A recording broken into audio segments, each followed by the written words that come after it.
Hi friends, ഏവർക്കും the C A അനലിസ്റ്റിന്റെ മറ്റൊരു YouTube current affairs സെഷനിലേക്ക് ഹൃദ്യമായ ഹാർദമായ സ്വാഗതം.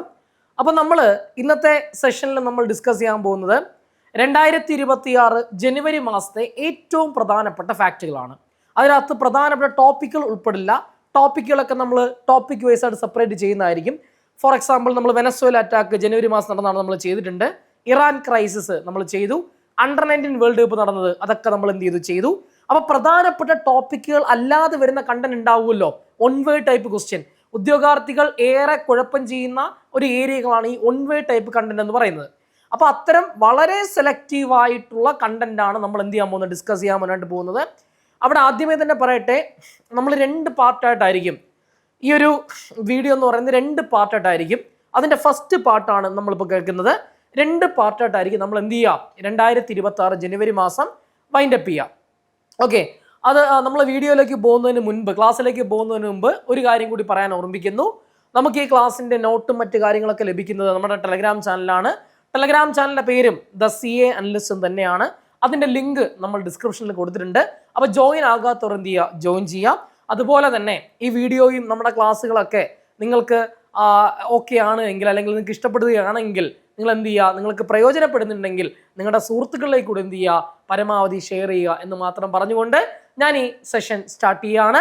നമുക്ക് നോക്കുന്നു ജനുവരി മാസം 2026 ഏറ്റവും പ്രധാനപ്പെട്ട ഫാക്ട് അല്ലേ. നോക്കാം നമുക്ക്. ഒന്ന്, കേരള ഹൈക്കോടതിയുടെ പുതിയ ചീഫ് ജസ്റ്റിസ് ആയിട്ട് നിയമിക്കപ്പെടുന്നു അല്ലേ. കേരള ഹൈക്കോടതിയുടെ ചീഫ് ജസ്റ്റിസ് മാറുന്നു, പുതിയ ചീഫ് ജസ്റ്റിസ് വരുന്നു. കേരള ഹൈക്കോടതിയുടെ പുതിയ ചീഫ് ജസ്റ്റിസ് ആയി നിയമിക്കപ്പെട്ടത് ആര് എന്ന് ചോദിച്ചപ്പോൾ അത് ജസ്റ്റിസ് സൗമൻ സെൻ ആണ്. ജസ്റ്റിസ് സൗമൻ സെൻ ആണ്. ഇദ്ദേഹം കേരള ഹൈക്കോടതിയുടെ ചരിത്രത്തിലെ 40ാമത്തെ ചീഫ് ജസ്റ്റിസ് ആണ്. 40ാമത്തെ ചീഫ് ജസ്റ്റിസ് ആണ്. ഇത് ചോദിക്കാം, കേരള ഹൈക്കോടതിയുടെ എത്രാമത്തെ ചീഫ് ജസ്റ്റിസ് ആണ് സൗമൻ സെൻ എന്ന് ചോദിക്കാം. എത്രാമതാ? 40ാമത് ചീഫ് ജസ്റ്റിസ് ആണ്. അദ്ദേഹത്തിന്റെ സ്വദേശം എവിടെയാണ് എന്ന് ചോദിച്ചപ്പോൾ അത് വെസ്റ്റ് ബംഗാൾ ആണ് അല്ലേ. അപ്പൊ അദ്ദേഹത്തിന്റെ സ്വദേശം എവിടെയാണ് എന്ന് ചോദിച്ചപ്പോൾ എവിടെയാണ്? അത് വെസ്റ്റ് ബംഗാൾ ആണ്, പശ്ചിമ ബംഗാൾ ആണ്. അപ്പോൾ ജസ്റ്റിസ് സൗമൻ സെൻ ആണ് ഈ കാണുന്നത്. ഇത് നമ്മുടെ ഗവർണർ നമ്മുടെ അർലേക്കർ അല്ലേ, ആരിഫ് മുഹമ്മദ് ഖാൻ അല്ലല്ലോ, അർലേക്കർ, രാജേന്ദ്ര വിശ്വനാഥ് അർലേക്കർ, കേരളത്തിന്റെ ഗവർണറെ നിങ്ങൾക്ക് അവിടെ കാണാം. പിന്നെ കേരളത്തിന്റെ മുഖ്യമന്ത്രി ശ്രീ പിണറായി വിജയനെ നിങ്ങൾക്ക് അവിടെ കാണാവുന്നതാണ്. ഓക്കെ ആണെന്ന് പ്രതീക്ഷിക്കുന്നു. അടുത്ത പോയിന്റ് ഒരു സ്പോർട്സുമായി ബന്ധപ്പെട്ട ഫാക്ട് ആണ്. അന്താരാഷ്ട്ര വനിതാ 2020 ക്രിക്കറ്റിൽ ഏറ്റവും കൂടുതൽ വിക്കറ്റുകൾ നേടിയ താരമാര് എന്നാണ് ചോദ്യം. വളരെ ലേറ്റസ്റ്റ് ആയിട്ടുള്ളൊരു പോയിന്റ് ആണ്. International women's T20 world cup, വനിതകളുടെ 2020 വേൾഡ് കപ്പിൽ ഏറ്റവും കൂടുതൽ വിക്കറ്റുകൾ. നമുക്കറിയാം ക്രിക്കറ്റിന്റെ 3 ഫോർമാറ്റ് ഉണ്ട്: ഏകദിനം, ടെസ്റ്റ്, വൺഡേ അല്ലേ. ഇത് പറയുന്നത് എന്താണ്? 2020 ഫോർമാറ്റ്, അതും വനിതകളുടെ 2020 ഫോർമാറ്റിൽ, വനിതകളുടെ T20 ഫോർമാറ്റിൽ ഏറ്റവും കൂടുതൽ വിക്കറ്റുകൾ നേടിയ താരം എന്ന റെക്കോർഡ് ആരുടെ പേരിലാണ് എന്നാണ് ചോദ്യം. ആരുടെ പേരിലാ? അത് ദീപ്തി ശർമ്മയുടെ പേരിലാണ്. 152 വിക്കറ്റുകൾ. ഈ ദീപ്തി ശർമ്മയിലെ 2025 വിമൻസ് ക്രിക്കറ്റ് വേൾഡ് കപ്പ് നടന്നില്ലേ? ആ 2025 വിമൻസ് ക്രിക്കറ്റ് വേൾഡ് കപ്പിൽ ടൂർണമെന്റിലെ താരമായി തെരഞ്ഞെടുക്കപ്പെട്ടത് ആരാണ്? ഇതേ ദീപ്തി ശർമ്മയാണ് അല്ലേ. അപ്പൊ 2025 വിമൻസ് ക്രിക്കറ്റ് വേൾഡ് കപ്പിൽ ടൂർണമെന്റിലെ താരമായി തെരഞ്ഞെടുക്കപ്പെടുന്നത് ഇതേ ദീപ്തി ശർമ്മയാണ്. ഇനി അതിൽ ഫൈനലിലെ താരമായി തെരഞ്ഞെടുക്കപ്പെടുന്നത് ഷഫാലി വർമ്മയാണ്. അപ്പൊ നമ്മൾ വിമൻസ് ക്രിക്കറ്റ് വേൾഡ് കപ്പ് നമ്മൾ ഈ ചാനലിൽ തന്നെ ചെയ്തിട്ടുണ്ട്. നിങ്ങൾ കാണാത്തവരത് പോയി കാണാനായിട്ട് ശ്രമിക്കുക. അടുത്ത പോയിന്റിലേക്ക് വരുന്നു. അടുത്ത വീണ്ടും ഒരു ക്രിക്കറ്റുമായി ബന്ധപ്പെട്ട ഫാക്ട് ആണ്. രാജ്യാന്തര ക്രിക്കറ്റിൽ ഏറ്റവും കൂടുതൽ റൺസുകൾ നേടുന്ന 2ാമത്തെ താരമായി മാറുന്നത് നമ്മുടെ സ്വന്തം വിരാട് കോഹ്ലി അല്ലേ. അതായത് രാജ്യാന്തര ക്രിക്കറ്റിൽ, ഇന്റർനാഷണൽ ക്രിക്കറ്റിൽ, പുരുഷ ക്രിക്കറ്റിൽ ഏറ്റവും കൂടുതൽ റൺസുകൾ നേടുന്ന താരം എന്നറിയപ്പെടുന്നത് സച്ചിനാണ്. ഏറ്റവും കൂടുതൽ റൺസുകൾ നേടുന്ന താരം ആരെന്ന് വെച്ചപ്പോൾ ആരാണ്? അത് സച്ചിൻ ടെണ്ടുൽക്കർ ആണ്. 2ാമത്തെ താരമാര് എന്ന് ചോദിച്ചപ്പോൾ ആരാണ്? ഇപ്പോൾ വിരാട് കോഹ്ലി ആ സ്ഥാനത്തേക്ക് വന്നിട്ടുണ്ട്. വിരാട് കോഹ്ലി. ഇനി വിരാട് കോഹ്ലിക്ക് തകർക്കാൻ ആരുടെ റെക്കോർഡ് മാത്രമേ ഉള്ളൂ? സച്ചിന്റെ റെക്കോർഡ് മാത്രമേ അവശേഷിക്കുന്നുള്ളൂ എന്ന കാര്യം അവിടെ ഓർക്കുക. അടുത്ത പോയിന്റ്, US നഗരമായ ന്യൂയോർക്കിലെ മേയറായി 2026 ജനുവരി 1 ചുമതലയേറ്റെടുത്ത ഇന്ത്യൻ വംശജനാര് എന്നാണ് ചോദ്യം. സൊഹറൈൻ മംദാനി അല്ലേ. വലിയ തോതിൽ ലോകരാഷ്ട്രങ്ങൾ ചർച്ച ചെയ്ത പേരാണ് സൊഹറൈൻ മംദാനി എന്ന് പറയുന്ന പേര്. കാരണം അദ്ദേഹം ഒരു ഇന്ത്യൻ വംശജൻ മാത്രമല്ല, ന്യൂയോർക്കിൽ ഇരുന്നു കൊണ്ട് ട്രംപ് കുറെ കഷ്ടപ്പെട്ടതാണ് സൊഹറൈൻ മംദാനിയെ തോൽപ്പിക്കാനായിട്ട്. ഒടുവിൽ അദ്ദേഹം വിജയിച്ചു കയറുന്നു. അങ്ങനെ ട്രംപിന്റെ കണ്ണിലെ മറ്റൊരു കരടാണ് ഈ പറയുന്ന സൊഹറൈൻ മംദാനി. ട്രംപിനെ ന്യൂയോർക്കിൽ ഇരുന്നു കൊണ്ട് വെല്ലുവിളിക്കുന്ന മനുഷ്യന്റെ പേര് കൂടിയാണ് സൊഹ്റൈൻ മംദാനി എന്ന കാര്യം എന്ത് ചെയ്യുക ഓർക്കുക. അപ്പൊ US നഗരമായ ന്യൂയോർക്കിലെ മേയറായി 2026 ജനുവരി മാസം 1 ചുമതലയേറ്റെടുത്ത ഇന്ത്യൻ വംശജൻ സൊഹ്റൈൻ മംദാനി എന്ന കാര്യം ഓർക്കുക. ഇതാണ് നമ്മുടെ ദീപ്തി ശർമ്മ, ഇതാണ് സൊഹ്റൈൻ മംദാനി എന്ന കാര്യം ഓർക്കുക. അടുത്ത പോയിന്റ് ഒരു പദ്ധതിയാണ്, ഒരു ക്യാമ്പയിനാണ്. ജീവിതശൈലി രോഗങ്ങൾക്കെതിരെ ജനപങ്കാളിത്തത്തോടുകൂടി ആരോഗ്യ വകുപ്പ് ഒരു ക്യാമ്പയിൻ നടപ്പിലാക്കുന്നുണ്ട്. ആ ക്യാമ്പയിന്റെ പേരെന്ത് എന്നാണ് ചോദ്യം. ആ ക്യാമ്പയിന്റെ പേര് ആരോഗ്യം ആനന്ദം അല്ലെങ്കിൽ വൈബ് ഫോർ വെൽനസ്. ആരോഗ്യം ആനന്ദം വൈബ് ഫോർ വെൽനസ്. ആരോഗ്യം ആനന്ദം വൈബ് ഫോർ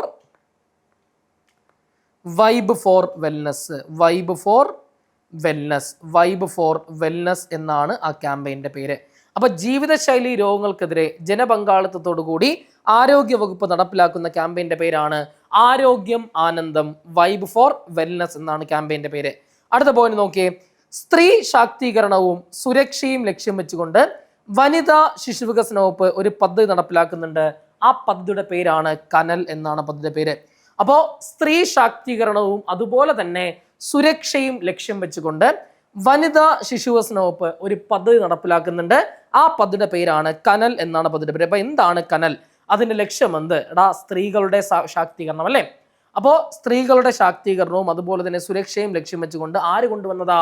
വനിതാ ശിശുവികസന വകുപ്പ് നടപ്പിലാക്കുന്ന പദ്ധതിയുടെ പേരാണ് കനൽ എന്ന് പറയപ്പെടുന്ന പദ്ധതി. കനൽ എന്ന് പറയപ്പെടുന്ന പദ്ധതി എന്ന കാര്യം ഓർക്കുക. അടുത്ത പോയിന്റ് 38ാമത് കേരള സയൻസ് കോൺഗ്രസിന്റെ വേദി എവിടെയെന്നാണ് ചോദ്യം. അപ്പൊ 38th കേരള സയൻസ് കോൺഗ്രസിന്റെ വേദി കൊച്ചിയിൽ വെച്ചാണ് നടക്കുന്നത്. എറണാകുളത്താണ് അല്ലെങ്കിൽ കൊച്ചിയിലാണ്. 38ാമത് കേരള ശാസ്ത്ര കോൺഗ്രസിന്റെ വേദി എവിടെയെന്ന് വെച്ചാൽ എവിടെയാണ്? അത് കൊച്ചിയിലാണ്. അടുത്ത പോയിന്റ് സംസ്ഥാനത്തെ തന്നെ ആദ്യ ഭിന്നശേഷി സൗഹൃദ സ്റ്റേഡിയം പൂർത്തിയാകുന്നു ഇവിടെ ഒറ്റപ്പാലം. പാലക്കാട് ജില്ലയിലെ ഒറ്റപ്പാലത്താണ് സംസ്ഥാനത്തെ തന്നെ ആദ്യ ഭിന്നശേഷി സൗഹൃദ സ്റ്റേഡിയം പൂർത്തിയാകുന്നത്. ഭിന്നശേഷി സൗഹൃദ സ്റ്റേഡിയം പൂർത്തിയാകുന്നത് പാലക്കാട് ജില്ലയിലെ ഒറ്റപ്പാലത്താണ്. അപ്പൊ സംസ്ഥാനത്ത് തന്നെ ആദ്യ ഭിന്നശേഷി സൗഹൃദ സ്റ്റേഡിയം പൂർത്തിയാകുന്ന എവിടെ, നിലവിൽ വരുന്ന എവിടെ എന്ന് ചോദിച്ചപ്പോൾ അത് ഒറ്റപ്പാലത്താണ്. പാലക്കാട് ജില്ലയിലെ ഒറ്റപ്പാലത്താണ്.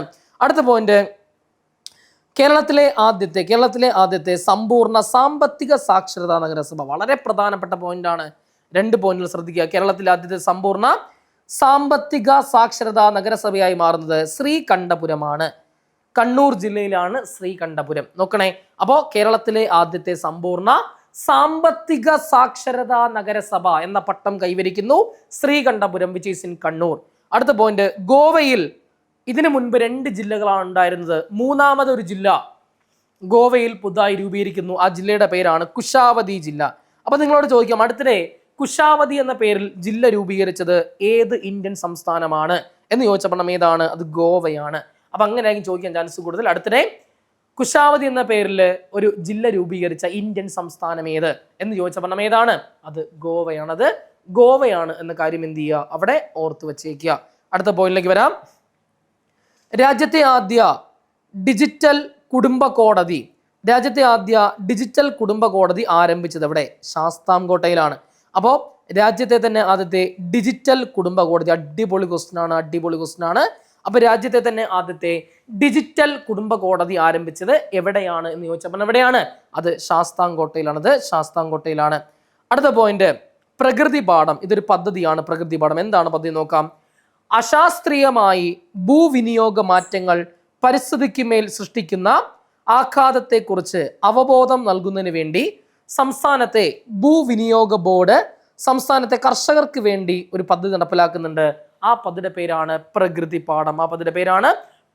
പാഠം എന്ന കാര്യം ഓർക്കുക.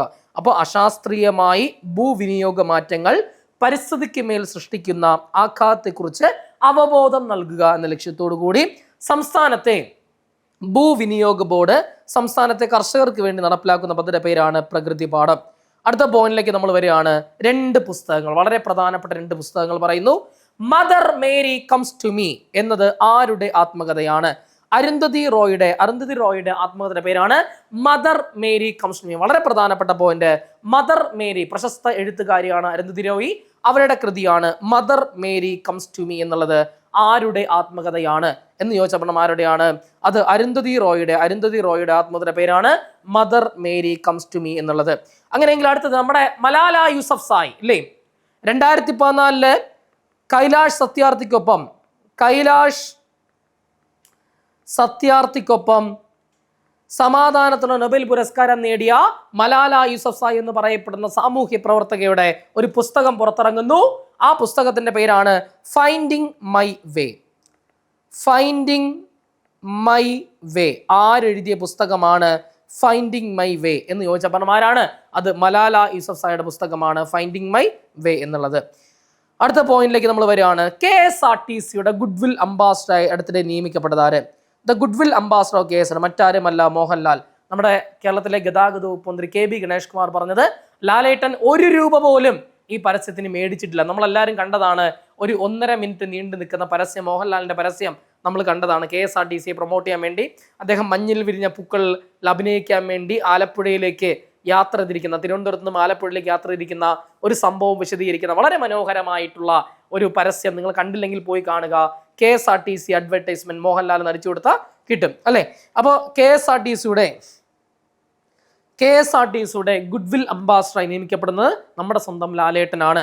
അടുത്ത പോയിന്റ്, പൊതുമേഖലയിലെ ഇന്റർനെറ്റ് സേവനദാതാക്കളായ K-ഫോണിന്റെ ഭാഗ്യചിഹ്നം എന്ത് എന്നാണ് ചോദ്യം. K-ഫോൺ എന്താണ്? K-ഫോൺ സംസ്ഥാനത്ത് സാമ്പത്തികമായി പിന്നാക്കം നിൽക്കുന്ന ആൾക്കാർക്ക് സൗജന്യമായും മറ്റുള്ളവർക്ക് തുച്ഛമായ രീതിയിലും തുകയിലും ഈ പറയുന്ന അതിവേഗ ഇന്റർനെറ്റ് സൗകര്യം ലഭ്യമാക്കുക എന്ന ലക്ഷ്യത്തോടു കൂടി ആരംഭിച്ച പദ്ധതിയാണ് K-ഫോൺ. K-ഫോൺ പദ്ധതി ഉദ്ഘാടനം ചെയ്യപ്പെട്ടത് എന്ന് ചോദിച്ചപ്പോൾ എന്താണ്? അത് 2023 ജൂൺ മാസം 5-ാം തീയതിയാണ്. അപ്പൊ 2023 കൃത്യമായി പറഞ്ഞാൽ ജൂൺ മാസം 5-ാം തീയതിയാണ് K-ഫോൺ പദ്ധതി എന്ത് ചെയ്യുന്നത്? രൂപീകരിക്കുന്നത്. 2023 ജൂൺ മാസം 5-ാം തീയതിയാണ് K-ഫോൺ പദ്ധതി ഉദ്ഘാടനം ചെയ്യപ്പെടുന്നത്. ആ K-ഫോണിന്റെ പൂർണ്ണ രൂപം എന്ത് എന്ന് ചോദിക്കാം. K-ഫോണിന്റെ പൂർണ്ണ രൂപം Kerala fibre optic network. Kerala fibre optic network എന്നാണ്. K-ഫോണിന്റെ ഫുൾ ഫോം എന്ത് എന്ന് ചോദിച്ചപ്പോൾ എന്താണ്? Kerala fibre optic network. ഇവിടെ എൻ്റെ പ്രിയപ്പെട്ട സുഹൃത്തുക്കളെ, ബുദ്ധിയുള്ള ചോദ്യകർത്താവാണെങ്കിൽ 4 ഓപ്ഷനും അവൻ ഒരുപോലെ അങ്ങ് കൊടുക്കും. അവിടെ കേരള നമുക്ക് തെറ്റൂല, ഫൈബർ നമുക്ക് തെറ്റൂല, നെറ്റ്വർക്ക് നമുക്ക് തെറ്റൂല. പക്ഷെ നമുക്ക് പണി കിട്ടും. എവിടെയാണെന്നറിയാമോ? ഈ ഒപ്റ്റിക്കിൻ്റെ അവിടെ നമുക്ക് പണി കിട്ടും. നമുക്ക് ഒപ്റ്റിക് എന്ന് പറയാം, ഒപ്റ്റിക്കൽ എന്ന് പറയാം, ഒപ്റ്റിക്സ് എന്ന് പറയാം. ഒരുപാട് രീതിയിൽ നമുക്ക് ആ വാക്കിനെ ഡൈവേഴ്സിഫൈ ചെയ്യാം. അപ്പോൾ പ്രത്യേകം ശ്രദ്ധിക്കുക, കേരള ഫൈബർ ഓപ്റ്റിക് നെറ്റ്വർക്ക്. അടുത്ത പോയിന്റ്, ഇവിടെ പോയിന്റ് എന്താ ചോദ്യം? K-ഫോണിന്റെ ഭാഗ്യചിഹ്നം എന്ത് എന്നാണ് ചോദ്യം. K-ഫോണിന്റെ ഭാഗ്യചിഹ്നം ഫിബോ എന്ന കടുവയാണ്. K-ഫോണിന്റെ ഭാഗ്യചിഹ്നം ഫിബോ എന്ന കടുവയാണ്. അപ്പൊ K-ഫോണിന്റെ ഭാഗ്യചിഹ്നം എന്ത് എന്ന് ചോദിച്ചപ്പോൾ എന്താണ്? അത് ഫിബോ എന്ന കടുവയാണെന്ന കാര്യം ഓർക്കുക. നോക്കണേ, ലാലേട്ടൻ ബ്രാൻഡ് അംബാസഡർ, അതുപോലെ തന്നെ ഫിബോ എന്ന കടുവ. K-ഫോണിന്റെ ഭാഗ്യചിഹ്നമായ ഫിബോ എന്ന കടുവയുടെ ചിത്രമാണ് നിങ്ങൾ കാണുന്നത്. അടുത്ത പോയിന്റ് നോക്കിയേ, 2026 ജനുവരി മാസം അന്തരിച്ച 1990 ലോക കിരീടം നേടിയ മുൻ ഇന്ത്യൻ ബില്ലിയാർഡ്സ് താരം ആര് എന്നാണ് ചോദ്യം. മനോജ് കോത്താരി. നിങ്ങളോട് ഇങ്ങനെ ആയിരിക്കും ചോദിക്കുക, 2026 ജനുവരി മാസം മരണപ്പെട്ട മനോജ് കോത്താരി താഴെ പറയുന്നവയിൽ ഏത് മേഖലയിൽ ഇന്ത്യയുടെ ചാമ്പ്യൻ ആയിരുന്നു എന്ന് ചോദിക്കാൻ പറയണം. ഏതാണ്? ബില്ലിയാർഡ്സ്. മനോജ് കോത്താരി ബില്ലിയാർഡ്സ് എന്ന കാര്യം അവിടെ ഓർത്തു വെക്കാം. അദ്ദേഹത്തിന് ഇന്ത്യ മഹാരാജ്യത്തിന്റെ പരമോന്നതമായ കായിക ബഹുമതിയായിട്ടുള്ള ഈ അദ്ദേഹത്തിന് ധ്യാൻചന്ദ് പുരസ്കാരം ലഭിക്കുന്നത് 2005 ധ്യാൻചന്ദ് പുരസ്കാരം നേടിയ വ്യക്തി കൂടിയാണ് അല്ലെ. 2005 ഇദ്ദേഹത്തിന്റെ രാജ്യം ധ്യാൻചന്ദ് പുരസ്കാരം നൽകി ആദരിച്ചിട്ടുണ്ട്. അപ്പൊ ധ്യാൻചന്ദ് പുരസ്കാരം നൽകി ഇദ്ദേഹത്തെ ആദരിച്ചത് 2005 കാര്യം ഓർക്കുക. അടുത്ത പോയിന്റിലേക്ക് നമ്മൾ വരുന്നു. 2026 ജനുവരി മാസം 7 അന്തരിച്ച പ്രശസ്ത പരിസ്ഥിതി ശാസ്ത്രജ്ഞര് എന്ന് ചോദിച്ചപ്പോൾ ആരാണത്? മാധവ് ഗാഡ്ഗിൽ. നമുക്ക് മാധവ് ഗാഡ്ഗിലിനെ പറ്റി ഡീറ്റെയിൽ ആയിട്ട് വിയോഗം എന്നൊരു സെഗ്മെന്റ് ഉണ്ട്. അവിടെ നമുക്ക് വിയോഗം എന്ന് പറയുന്ന ഏരിയ 2025-ലും 2026-ലും മരണപ്പെട്ടവരെ നമുക്ക് വിയോഗം എന്ന ഏരിയയിൽ നമ്മൾ എന്ത് ചെയ്യാം? ഉൾപ്പെടുത്തിയ ഒരു ടോപ്പിക് നമുക്ക് ചെയ്യാം. ഇവിടെ ഞാൻ കൂടുതൽ ഡീറ്റെയിൽ അദ്ദേഹത്തെ പറ്റി പറയുന്നില്ല. അപ്പൊ മാധവ് ഗാഡ്ഗിൽ മരണപ്പെട്ട തീയതി ഓർത്തു വെച്ചേക്കുക. പരിസ്ഥിതി ശാസ്ത്രജ്ഞനായ മാധവ് ഗാഡ്ഗിൽ മരണപ്പെടുന്നത് 2026 ജനുവരി മാസം 7 അല്ലേ. അപ്പൊ 2026 കൃത്യമായി പറഞ്ഞാൽ ജനുവരി മാസം 7-ാം തീയതിയാണ് മാധവ് ഗാഡ്ഗിൽ മരണപ്പെടുന്നത്. അടുത്തത് ഒരു പുരസ്കാരമാണ്, വളരെ പ്രധാനപ്പെട്ട ഒരു പുരസ്കാരം. 2026 ഹരിവരാസനം പുരസ്കാര ജേതാവ് ആര് എന്നാണ് ചോദ്യം. അത് ശ്രീ തിരുവിഴ ജയശങ്കർ എന്ന നാദസ്വര വിദ്വാനാണ്. അപ്പോൾ 2026 ഹരിവരാസനം പുരസ്കാരം നേടിയത് ആര് എന്ന് ചോദിച്ചപ്പോൾ ആരാണ്? അത് ശ്രീ തിരുവിഴ ജയശങ്കർ, നാദസ്വര വിദ്വാനാണ്. നാദസ്വര വിദ്വാനാണ് ഈ പറയപ്പെടുന്ന ശ്രീ തിരുവിഴ ജയശങ്കർ. തിരുവിഴ ജയശങ്കർ എന്ന കാര്യം എന്ത് ചെയ്യുക, ഓർക്കുക. അപ്പോൾ ഇതാണ് നമ്മുടെ മാധവ് ഗാഡ്ഗില്, ഇതാണ് നമ്മുടെ തിരുവിഴ ജയശങ്കർ എന്ന കാര്യം അവിടെ ഓർത്തു വെക്കാം. അടുത്ത പോയിന്റിലേക്ക് വരുന്നു. ഇന്ത്യ S-500 പ്രൊമിത്യൂസ് ആധുനിക വ്യോമ പ്രതിരോധ സംവിധാനം ഏത് രാജ്യത്തു നിന്നാണ് മേടിക്കുന്നത് എന്ന് ചോദിച്ചാൽ പറഞ്ഞാൽ ഏത് രാജ്യത്ത് നിന്നാണ്? റഷ്യയുടെ കയ്യിൽ നിന്നാണ് മേടിക്കുന്നത്. അപ്പോൾ ഇന്ത്യ S-500, ഓക്കെ, നമ്മൾ S-400 മേടിച്ചത്, S-400 അഥവാ സുദർശന ചക്ര അല്ലേ? S-400 അഥവാ സുദർശന ചക്ര എന്ന് പറയപ്പെടുന്ന വ്യോമ പ്രതിരോധ സംവിധാനം മേടിച്ചതും ആരുടെ കയ്യിൽ നിന്നാണ്? ഇതേ റഷ്യയുടെ കയ്യിൽ നിന്നാണ്. ഇവിടെ എന്താണ്? ഇന്ത്യ S-500 പ്രൊമിത്യൂസ് ആധുനിക വ്യോമ പ്രതിരോധ സംവിധാനം വാങ്ങിച്ചതും ആരുടെ കയ്യിൽ നിന്നാണ്? റഷ്യയുടെ കയ്യിൽ നിന്നാണെന്ന കാര്യം എന്ത് ചെയ്യുക, അവിടെ ഓർത്തു വെക്കുക.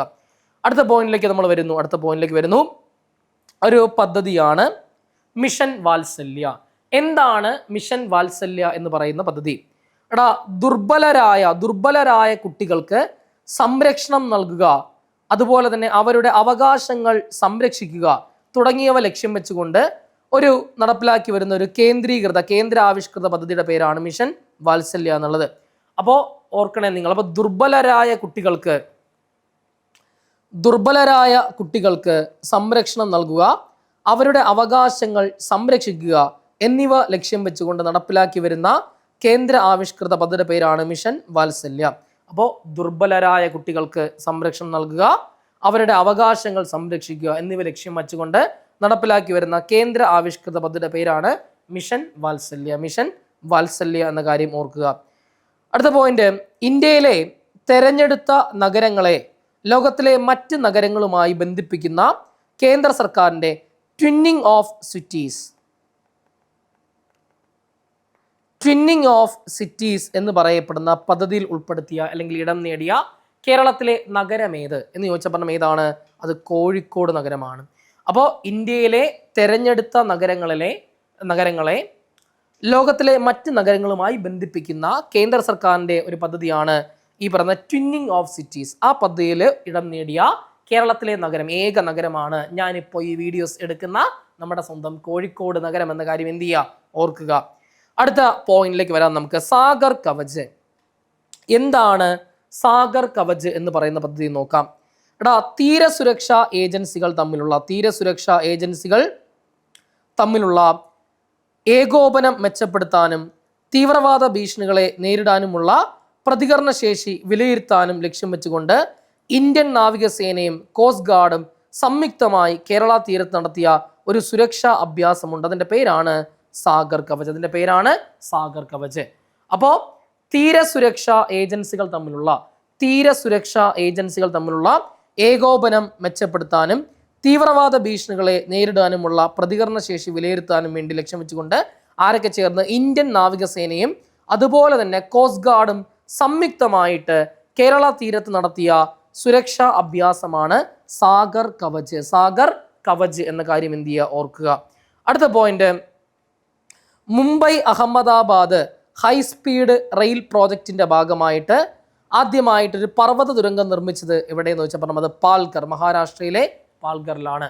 അപ്പോൾ Mumbai to Ahmedabad high speed rail project, മുംബൈയിൽ നിന്നും അഹമ്മദാബാദിലേക്കുള്ള ഹൈസ്പീഡ് റെയിൽ പ്രൊജക്റ്റിന്റെ ഭാഗമായി ആദ്യ പർവ്വത തുരങ്കം നിർമ്മിച്ചത് എവിടെ എന്ന് ചോദിച്ചപ്പോൾ എവിടെയാണ്? അത് മഹാരാഷ്ട്രയിലെ പാൽഘറിലാണെന്ന കാര്യം എന്ത് ചെയ്യുക, ഓർക്കുക. അടുത്ത പോയിന്റ്, സമ്പൂർണമായി ശീതീകരിച്ച ക്ലാസ് മുറികളുള്ള രാജ്യത്തെ തന്നെ ഇന്ത്യയിലെ തന്നെ ആദ്യ സർക്കാർ LP സ്കൂൾ ഏത് എന്നാണ് ചോദ്യം. അപ്പൊ സമ്പൂർണമായും ശീതീകരിച്ച ക്ലാസ് മുറികളുള്ള രാജ്യത്തെ ആദ്യ സർക്കാർ LP സ്കൂൾ ഏത് എന്ന് ചോദിച്ചപ്പോൾ അത് Melmuri Muttippadi government LP school, Malappuram.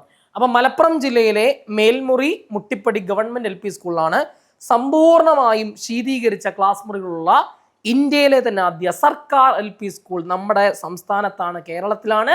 കേരളത്തിൽ എവിടെയെന്ന് വെച്ചാൽ പറഞ്ഞത് മലപ്പുറത്താണ്. മലപ്പുറത്ത് എവിടെയെന്ന് വെച്ചാൽ മേൽമുറി മുട്ടിപ്പടി ഗവൺമെന്റ് LP സ്കൂളാണെന്ന കാര്യം ഓർക്കുക. അടുത്ത പോയിന്റ് മറ്റൊരു പദ്ധതിയാണ് KTAP. എന്താണ് KTAP പദ്ധതി എന്ന് നോക്കാം. കാർഷിക മേഖലയിൽ സുസ്ഥിര വികസനം നേടിയെടുക്കാൻ കർഷകർക്കും സംരംഭകർക്കും സാങ്കേതിക വിദ്യയും നൂതന ആശയങ്ങളും ലഭ്യമാക്കാൻ അവസരം നൽകുന്നതിന് വേണ്ടി സംസ്ഥാനത്തെ കുടുംബശ്രീ മിഷൻ ആവിഷ്കരിച്ച പദ്ധതിയാണ് KTAP. ഒന്നും കൂടി, കാർഷിക മേഖലയുമായി ബന്ധപ്പെട്ട പദ്ധതിയാണ് KTAP അല്ലേ? അതിന്റെ full form Kudumbashree technology advancement programme. കാർഷിക മേഖലയിൽ സുസ്ഥിരമായ വികസനം നേടിയെടുക്കാൻ വേണ്ടി കർഷകർക്കും അതുപോലെ തന്നെ സംരംഭകർക്കും സാങ്കേതിക വിദ്യയും നൂതന ആശയങ്ങളും ലഭ്യമാക്കാൻ അവസരം നൽകുന്നതിന് വേണ്ടി സംസ്ഥാനത്തെ കുടുംബശ്രീ മിഷൻ ഒരു പദ്ധതി ആരംഭിക്കുന്നു. ആ പദ്ധതിയുടെ പേരാണ് KTAP അഥവാ കുടുംബശ്രീ ടെക്നോളജി അഡ്വാൻസ്മെന്റ് പ്രോഗ്രാം എന്നാണ് പദ്ധതിയുടെ പേര്. അടുത്ത പോയിന്റിലേക്ക് വരുന്നു. 2025 ചാമ്പ്യൻസ് ബോട്ട് ലീഗ് ജേതാക്കളായി മാറിയത് ആര് എന്നാണ് ചോദ്യം. വിയപുരം ചുണ്ടൻ. ഇതേ വിയപുരം ചുണ്ടൻ തന്നെയല്ലേ ഇത്തവണ നെഹ്റു ട്രോഫി വള്ളംകളി നേടിയത്? 2025 നെഹ്റു ട്രോഫി വള്ളംകളി നേടിയതും ആര് തന്നെയാണ്? ഈ പറയപ്പെടുന്ന വിയപുരം ചുണ്ടൻ തന്നെയാണ്. അപ്പോൾ 2025 ചാമ്പ്യൻസ് ബോട്ട് ലീഗ് ജേതാക്കളായി മാറുന്നത് അത് വിയപുരം ചുണ്ടനാണ്. 2025 നെഹ്റു ട്രോഫി വള്ളംകളി പുരസ്കാരം നേടിയതും ആര് തന്നെ? ഇതേ വിയപുരം ചുണ്ടൻ തന്നെയാണ്. അടുത്ത പോയിന്റ്, വിദ്യാർത്ഥിനികളെ ആയോധന കലകൾ ഉൾപ്പെടെ അഭ്യസിപ്പിച്ച് സ്വയം പ്രതിരോധത്തിന് സജ്ജമാക്കുന്ന പദ്ധതിക്ക് വിളിച്ച പേരാണ് ധീര. അപ്പൊ വിദ്യാർത്ഥിനികളെ, പെൺകുട്ടികളെ ആയോധന കലകൾ ഉൾപ്പെടെയുള്ള പ്രതിരോധ മുറകൾ അഭ്യസിപ്പിക്കുക എന്ന ലക്ഷ്യത്തോടു കൂടി ഒരു സ്വയം പ്രതിരോധ സംവിധാനം ഉണ്ടാക്കുക എന്ന ലക്ഷ്യത്തോടു കൂടി കേരള സർക്കാർ ആരംഭിച്ച പദ്ധതിയുടെ പേരാണ് ധീര എന്നുള്ളത്. അപ്പോൾ പെൺകുട്ടികൾ അല്ലെങ്കിൽ വിദ്യാർത്ഥിനികളെ ആയോധന കലകൾ പരിശീലിപ്പിച്ചുകൊണ്ട് സ്വയം പ്രതിരോധത്തിന് വേണ്ടി ആയോധനകൾ ഉൾപ്പെടെയുള്ള പരിശീലിപ്പിക്കുന്ന പദ്ധതിക്ക് വിളിച്ച പേരാണ് ധീര. അടുത്ത പോയിന്റിലേക്ക് വരുന്നു. വളരെ പ്രധാനപ്പെട്ട ഒരു ഫാക്റ്റാണിത്. മുൻ പ്രധാനമന്ത്രി ശ്രീ അടൽ ബിഹാരി വാജ്പേയിയുടെ 101ാം ജന്മവാർഷികം പ്രമാണിച്ചുകൊണ്ട് അല്ലെങ്കിൽ വാർഷികത്തോടനുബന്ധിച്ചുകൊണ്ട് പ്രധാനമന്ത്രി നരേന്ദ്രമോദി 2025 ഡിസംബർ മാസം രാഷ്ട്രപ്രേരണാ സ്ഥൽ എന്ന പേരിൽ ഒരു സ്ഥലം രാജ്യത്തിന് സമർപ്പിച്ചത്. ഈ രാഷ്ട്രപ്രേരണാ സ്ഥൽ രാജ്യത്തിന് സമർപ്പിച്ചത് അല്ലെങ്കിൽ ഉദ്ഘാടനം ചെയ്തത് എവിടെ എന്ന് ചോദിച്ചപ്പോൾ എവിടെയാണ്? അത് ലക്നൌവിലാണ്, ഉത്തർപ്രദേശിലെ ലക്നൌവിലാണ്. അപ്പൊ മുൻ പ്രധാനമന്ത്രി അടൽ ബിഹാരി വാജ്പേയിയുടെ 101ാം ജന്മവാർഷികത്തോടനുബന്ധിച്ചുകൊണ്ട് പ്രധാനമന്ത്രി നരേന്ദ്രമോദി 2025 ഡിസംബർ മാസം രാഷ്ട്രപ്രേരണാ സ്ഥൽ രാജ്യത്തിനായി സമർപ്പിച്ചത് എവിടെയാണെന്ന് വെച്ചാൽ എവിടെയാണ്? അത് ഉത്തർപ്രദേശിലെ ലക്നൌവിലാണെന്ന കാര്യം ഓർക്കുക. ഇനി അവിടെ അടൽ ബിഹാരി വാജ്പേയിയുടെ പ്രതിമ മാത്രമല്ല, അടൽ ബിഹാരി വാജ്പേയിയുടെ പ്രതിമ, പണ്ഡിറ്റ് ദീൻ ദയാൽ ഉപാധ്യായയുടെ പ്രതിമ, ഡോക്ടർ ശ്യാമപ്രസാദ് മുഖർജി എന്നിവരുടെ 65 അടി ഉയരമുള്ള വെങ്കല പ്രതിമയും താമരയുടെ മാതൃകയിലുള്ള ഒരു മ്യൂസിയവും അടങ്ങുന്നതാണ് രാഷ്ട്രപ്രേരണാ സ്ഥൽ. അപ്പൊ നിങ്ങളോട് ചോദിക്കാം, രാഷ്ട്രപ്രേരണാ സ്ഥൽ പ്രധാനമന്ത്രി ഉദ്ഘാടനം ചെയ്ത് എവിടെയെന്ന് വെച്ചാൽ എവിടെയാണ്? അത് ലക്നൌവിലാണ്, വിച്ച് ഈസ് ഇൻ ഉത്തർപ്രദേശ്. അവിടെ ആരുടെയൊക്കെ പ്രതിമയുണ്ട്? അടൽ ബിഹാരി വാജ്പേയിയുടെ പ്രതിമയുണ്ട്, പണ്ഡിറ്റ് ദീൻ ദയാൽ ഉപാധ്യായയുടെ പ്രതിമയുണ്ട്, ഡോക്ടർ ശ്യാമപ്രസാദ് മുഖർജിയുടെ പ്രതിമയുണ്ട്. ഇവരുടെയൊക്കെ 65 ഉയരമുള്ള പ്രതിമയാണ്. അതിനോടൊപ്പം തന്നെ താമരപ്പൂവിന്റെ മാതൃകയിലുള്ള ഒരു മ്യൂസിയവും അടങ്ങുന്നതാണ് രാഷ്ട്രപ്രേരണാ സ്ഥൽ. അതിന്റെ ചിത്രം നിങ്ങൾക്ക് അവിടെ കാണാം, കണ്ടോ? 3 പേരുടെ. ഇവിടെ നമ്മുടെ അടൽ ബിഹാരി വാജ്പേയിയുടെ ഞാൻ എൻലാർജ് ചെയ്ത് വെച്ചിട്ടുണ്ട്. ബാക്കി 3 പ്രതിമകളും ആ പുറകിൽ മ്യൂസിയവും നിങ്ങൾക്ക് അവിടെ കാണാവുന്നതാണ്. അടുത്ത പോയിന്റിലേക്ക് വരാം. നോക്കണേ, 2026 ജനുവരി മാസം ആദ്യ പരീക്ഷണ ഓട്ടം നടന്ന ഇന്ത്യയിലെ തന്നെ ആദ്യ ഹൈഡ്രജൻ ഫ്യൂവൽ ട്രെയിൻ ഏത് എന്നാണ് ചോദ്യം. ഏതാണ്? നമോ ഗ്രീൻ ട്രെയിൻ ആണ്. അപ്പൊ 2026 ജനുവരിയിൽ ആദ്യ പരീക്ഷണ ഓട്ടം നടത്തുന്ന ഇന്ത്യയിലെ തന്നെ ആദ്യ ഹൈഡ്രജൻ ഫ്യൂവൽ ട്രെയിൻ ഏത് എന്ന് ചോദിച്ചാൽ പറഞ്ഞ ഏതാണ്? അത് നമോ ഗ്രീൻ ട്രെയിൻ ആണെന്ന കാര്യം ഓർക്കുക. The first hydrogen fuel train in India ഏത് എന്ന് ചോദിച്ചാൽ പറഞ്ഞ ഏതാണ്? നമോ ഗ്രീൻ ട്രെയിൻ. അടുത്ത പോയിന്റ് വളരെ പ്രധാനപ്പെട്ട പോയിന്റ് ആണ്. രാജ്യത്തെ ആദ്യ കടലാസ് രഹിത ജില്ലാ ജുഡീഷ്യൽ കോടതി നിലവിൽ വന്നത് എവിടെ എന്നാണ് ചോദ്യം. അപ്പൊ രാജ്യത്തെ തന്നെ ആദ്യ കടലാസുരഹിത ജില്ലാ ജുഡീഷ്യൽ കോടതി നിലവിൽ വരുന്നത് കൽപ്പറ്റയിലാണ്. വയനാട് ജില്ലയിലെ കൽപ്പറ്റ കോടതിയാണ് രാജ്യത്തെ തന്നെ ആദ്യ, ഇന്ത്യയിലെ തന്നെ ആദ്യ കടലാസുരഹിത അല്ലെങ്കിൽ പേപ്പർലെസ് എന്നോ അല്ലെങ്കിൽ ഡിജിറ്റൽ എന്നോ പറയാം. പേപ്പർലെസ് എന്നോ അല്ലെങ്കിൽ ഡിജിറ്റൽ ജുഡീഷ്യൽ കോടതിയുടെ പേരാണ് നിലവിൽ വന്നത് കൽപ്പറ്റയിലാണ്, കൽപ്പറ്റ കോടതി. അടുത്ത പോയിന്റ്, ലോകത്തിലെ ആദ്യത്തെ സൗരോർജ താപനിലയം ആരംഭിച്ചത് എവിടെ എന്നാണ് ചോദ്യം. ചൈനയാണ് സ്ഥാപിച്ചത്. അപ്പൊ ലോകത്തിലെ തന്നെ ആദ്യ സൗരോർജം സോളാർ താപനിലയം, സോളാർ തെർമൽ പ്ലാന്റ് നിലവിൽ വന്നത് എവിടെയെന്ന് വെച്ചപ്പോൾ എവിടെയാണ്? അത് ഈ പറയപ്പെടുന്ന ഗോബി മരുഭൂമി, അത് സ്ഥാപിച്ചത് ചൈനയാണ്. അപ്പൊ ലോകത്തിലെ തന്നെ ആദ്യ സൗരോർജ താപനിലയം ആരംഭിച്ചത് ഗോബി മരുഭൂമി സ്ഥാപിച്ചത് ചൈനയാണ്. അടുത്ത പോയിന്റ് നോക്കിയേ, 2026 ശൈത്യകാല പാരാലിമ്പിക്സിന് വേദിയായി പ്രഖ്യാപിച്ചത് എവിടെ എന്നാണ് ചോദ്യം. അപ്പൊ 2026 ശൈത്യകാല പാരാലിമ്പിക്സിന് വേദിയായി പ്രഖ്യാപിച്ചത് ഇറ്റലിയാണ്. നോക്കണേ, അപ്പൊ 2026 ശൈത്യകാല പാരാലിമ്പിക്സ് അഥവാ വിന്റർ പാരാലിമ്പിക്സിന് വേദിയായത് ഇറ്റലിയാണ്. നമുക്ക് ഡീറ്റെയിൽ ആയിട്ട് പഠിക്കാം. അപ്പോൾ ഇപ്പോൾ നിങ്ങൾ ജസ്റ്റ് ആ വേദി മാത്രം പഠിച്ചാൽ മതി. വിന്റർ പാരാലിമ്പിക്സിന്റെ വേദി ഇറ്റലിയാണ്. വിന്റർ പാരാലിമ്പിക്സിന്റെയും വിന്റർ ഒളിമ്പിക്സിന്റെയും വേദി എവിടെയാണ്? ഈ പറയുന്ന ഇറ്റലിയാണ്. അടുത്ത പോയിന്റ്, 2026 കോമൺവെൽത്ത് ഗെയിംസിന്റെ വേദിയായി പ്രഖ്യാപിച്ചത് എവിടെ എന്നാണ് ചോദ്യം. Glasgow which is in Scotland. അപ്പൊ സ്കോട്ട്ലാൻഡിലെ ഗ്ലാസ്ഗോയിലാണ്. അപ്പൊ 2026 കോമൺവെൽത്ത് ഗെയിംസിന്റെ വേദി ഇല്ലേ. 2026 ഒരുപാട് ഗെയിംസ് നടക്കുന്നുണ്ട്. ഏഷ്യൻ ഗെയിംസ് വരാനിരിക്കുന്നു, കോമൺവെൽത്ത് വരാനിരിക്കുന്നു, അതുപോലെ തന്നെ നമ്മുടെ ഫിഫ വേൾഡ് കപ്പ് വരാനിരിക്കുന്നു, T20 വേൾഡ് കപ്പ് നടന്നുകൊണ്ടിരിക്കുന്നു. അങ്ങനെ ഒരുപാട് കായിക മുഹൂർത്തങ്ങളുള്ള വർഷമാണ് 2026. അതുപോലെ തന്നെ പൊളിറ്റിക്സിലേക്ക് വരുമ്പോൾ അടുത്ത മാസം നമ്മുടെ 16ാം കേരള നിയമസഭയിലേക്ക് തെരഞ്ഞെടുപ്പ് വരുന്നു. അങ്ങനെ ഒരുപാട് മുഹൂർത്തങ്ങൾ നിറഞ്ഞതാണ് 2026 എന്ന കാര്യം ഓർക്കുക. അടുത്ത പോയിന്റ്, സൂര്യാസ്ത്ര റോക്കറ്റ് സംവിധാനത്തിനായി ഇന്ത്യൻ സൈന്യം കരാർ ഒപ്പുവെച്ചത് ഏത് രാജ്യവുമായിട്ടാണ്?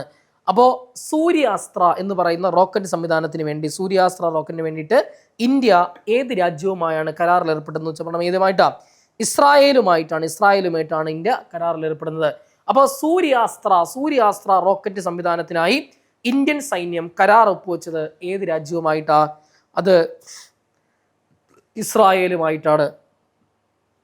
അത് ഇസ്രായേലുമായിട്ടാണെന്ന കാര്യം അവിടെ ഓർത്തു വെക്കുക. അടുത്ത പോയിന്റിലേക്ക് വരാം. 2026 ദേശീയ യുവജന ദിനം. നമുക്കറിയാം ജനുവരി മാസം 12 നമ്മുടെ സ്വാമി വിവേകാനന്ദന്റെ ജന്മദിനമാണ് ജനുവരി മാസം 12. ആ ജനുവരി മാസം 12 നമ്മൾ എന്ത് ദിനമായിട്ട് ആചരിക്കുന്നത്? നാഷണൽ യൂത്ത് ഡേ അഥവാ ദേശീയ യുവജന ദിനമായിട്ട് ആചരിക്കുന്നു. അതിന്റെ തീം അഥവാ പ്രമേയം എന്ത് എന്നാണ് ചോദ്യം. Ignite the self, impact the world. Ignite the self അല്ലെ, അവനവനെ ഇഗ്നൈറ്റ്. അപ്പൊ ignite the self, impact the world, വേൾഡിന് അതിന്റെ ഇമ്പാക്ട് ഉണ്ടാക്കുക എന്നാണ് അതിന്റെ പ്രമേയം. Ignite the self, impact the world എന്നാണ് 2026 ദേശീയ യുവജന ദിനത്തിന്റെ പ്രമേയം. അടുത്ത പോയിന്റ്, ഗുരുവായൂരപ്പൻ ട്രസ്റ്റിന്റെ 2025 ഓടക്കുഴൽ പുരസ്കാരത്തിന് അർഹനായത് ആര് എന്നാണ് ചോദ്യം. അത് EP രാജഗോപാലൻ. EP ജയരാജനല്ല, EP രാജഗോപാലനാണ്. ഉൾക്കഥ എന്ന് പറയപ്പെടുന്ന സാഹിത്യ വിമർശന ഗ്രന്ഥത്തിനാണ് പുരസ്കാരം ലഭിച്ചത്. അപ്പൊ ഗുരുവായൂരപ്പൻ ട്രസ്റ്റ് നൽകുന്ന പുരസ്കാരമാണ് ഈ പറയുന്ന ഓടക്കുഴൽ പുരസ്കാരം. ആ ഓടക്കുഴൽ പുരസ്കാരത്തിന് അർഹനാവുന്നത് EP രാജഗോപാലനാണ്. കൃതി ഏതാണ്? ഉൾക്കഥ എന്ന സാഹിത്യ വിമർശന ഗ്രന്ഥത്തിനാണ് പുരസ്കാരം ലഭിക്കുന്നത്. അടുത്തത് EP രാജഗോപാലന്റെ ചിത്രം നിങ്ങൾക്ക് അവിടെ കാണാം. ഇതിന് പുരസ്കാരം ലഭിക്കുന്നത് ഇദ്ദേഹമാണ്, EP രാജഗോപാലൻ.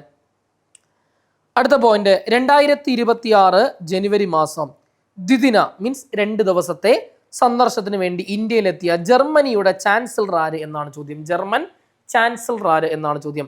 ഫ്രെഡറിക് മേഴ്സ് ആണ്. അപ്പൊ 2026 ജനുവരി മാസം 2 ദിവസത്തെ അഥവാ ദ്വിദിന സന്ദർശനത്തിനായി ഇന്ത്യയിലെത്തിയ ജർമ്മൻ ചാൻസലർ ആര് എന്ന് ചോദിച്ചപ്പോൾ ആരാണ്? അത് ഫ്രെഡറിക് മേഴ്സ് ആണ്. ഇനി ഇന്ത്യൻ പാസ്പോർട്ട് ഉടമകൾക്ക് വിസാരഹിത യാത്രാ സൗകര്യം പ്രഖ്യാപിച്ച രാജ്യം ജർമ്മനി.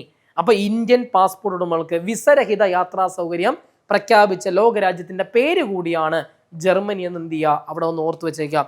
അപ്പോൾ ഫ്രെഡറിക് മേഴ്സും അതുപോലെ തന്നെ നരേന്ദ്രമോദിയും തമ്മിൽ നിൽക്കുന്ന ദൃശ്യമാണ് നിങ്ങൾ കാണുന്നത്. Germany's Merz meet PM Modi in India. Okay അല്ലേ? അപ്പോൾ 2 പ്രധാനപ്പെട്ട പോയിന്റുകൾ ഇവിടെ പറഞ്ഞു വെച്ചു.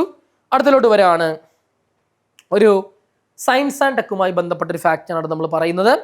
ബഹിരാകാശത്ത് വച്ച് ഉപഗ്രഹങ്ങളിൽ ഇന്ധനം നിറയ്ക്കുന്ന നൂതന സാങ്കേതിക വിദ്യ പരീക്ഷിക്കാൻ ലക്ഷ്യം വെച്ചുകൊണ്ട് ഒരു ഇന്ത്യൻ സ്റ്റാർട്ടപ്പ് ഉപഗ്രഹം വിക്ഷേപിക്കുന്നതിൻ്റെ പേരാണ് ആയുൽസാറ്റ്.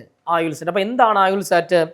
ബഹിരാകാശത്ത് വച്ച് തന്നെ ഉപഗ്രഹങ്ങളിൽ ഇന്ധനം നിറയ്ക്കുന്ന ഒരു പുതിയ നൂതന സാങ്കേതിക വിദ്യ പരീക്ഷിക്കാൻ ലക്ഷ്യമിട്ടുകൊണ്ടുള്ള ഇന്ത്യൻ സ്റ്റാർട്ടപ്പ് ഉപഗ്രഹം സാറ്റലൈറ്റിന്റെ പേരാണ് ആയുൽസാറ്റ്. അത് വികസിപ്പിച്ചത് ഓർബിറ്റ്യാർഡ് എയറോസ്പേസ്, ചെന്നൈ ആസ്ഥാനമായിട്ടുള്ള ഓർബിറ്റ്യാർഡ് എയറോസ്പേസ് ആണ് അത്തരത്തിലുള്ള ഒരു പദ്ധതി ആരംഭിക്കുന്നത്.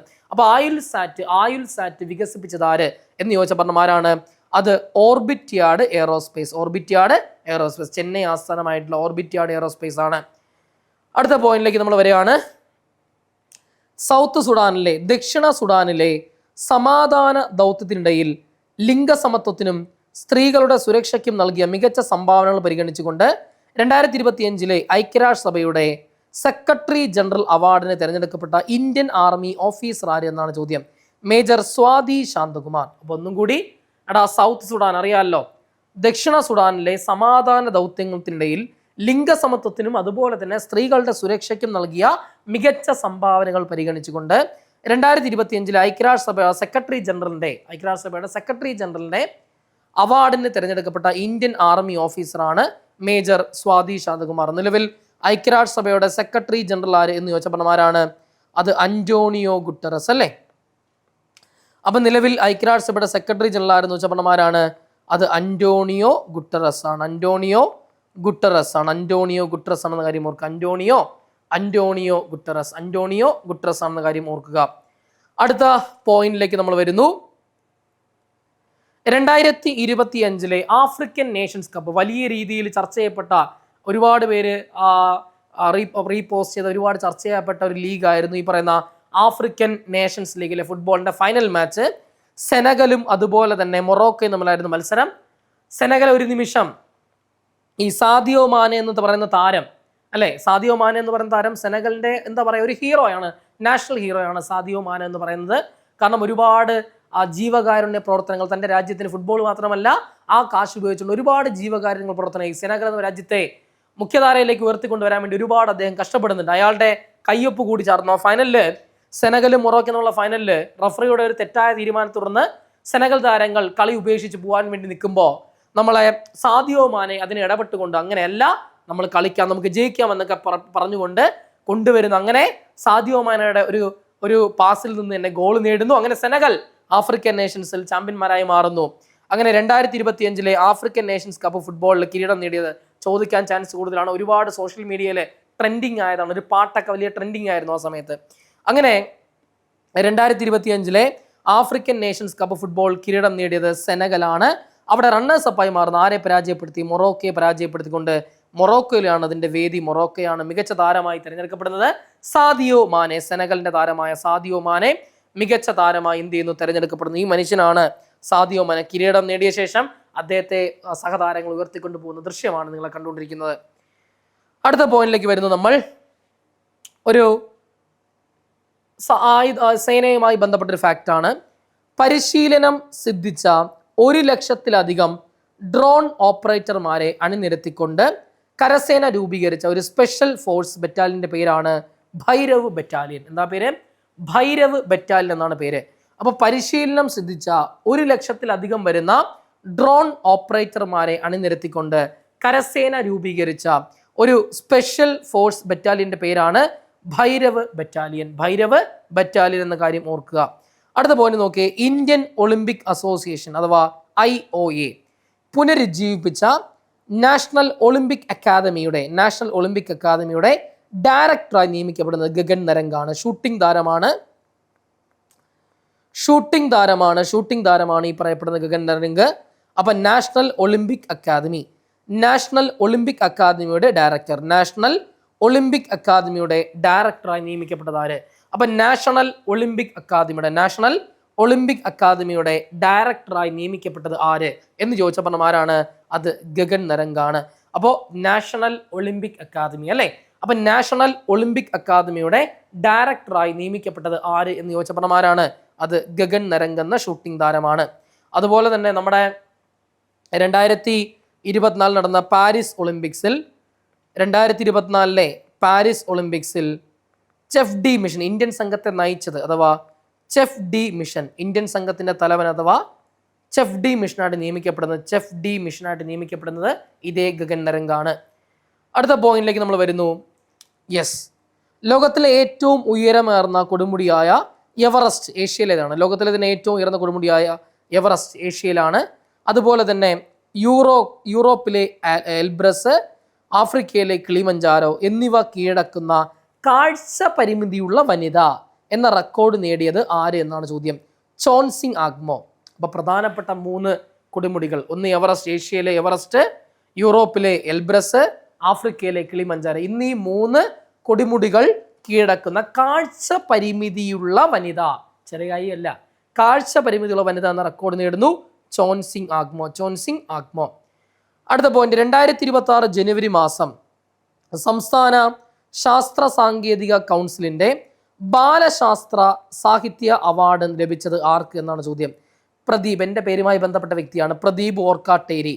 പുല്ലരി മധുരം എന്ന കൃതിക്കാണ് പുരസ്കാരം. പ്രദീപ് ഓർക്കാട്ടേരി പുല്ലരി മധുരം എന്ന അദ്ദേഹത്തിന്റെ കൃതിക്കാണ് പുരസ്കാരം. ഒന്നും കൂടി, 2026 ജനുവരി മാസം സംസ്ഥാന ശാസ്ത്ര സാങ്കേതിക കൗൺസിലിന്റെ ബാലശാസ്ത്ര സാഹിത്യ അവാർഡ് ലഭിച്ചത് പ്രദീപ് ഓർക്കാട്ടേരി, പുല്ലരി മധുരം എന്ന കൃതിക്കാണ് പുരസ്കാരം. ദെൻ ചാന്ദ്രയാൻ 3 ദൗത്യത്തെക്കുറിച്ച് പുറത്തിറങ്ങുന്ന വെബ് സീരീസ്. ചാന്ദ്രയാൻ 3 നമ്മൾ ദൗത്യത്തിന്റെ പുറകിലാണ്. ആ ചാന്ദ്രയാൻ 3 ദൗത്യത്തെക്കുറിച്ച് നടന്നിട്ടുള്ള ചാന്ദ്രയാൻ 3 ദൗത്യത്തെക്കുറിച്ച് അതിനെ ആസ്പദമാക്കിക്കൊണ്ട് പുറത്തിറങ്ങുന്ന ഒരു വെബ് സീരീസ് ഉണ്ട്. അതിന്റെ പേരാണ് സ്പേസ് ജെൻ ചാന്ദ്രയാൻ എന്നാണ് അതിന്റെ പേര്. ഇനി 2026 ബ്രിക്സ് ഉച്ചകോടിയുടെ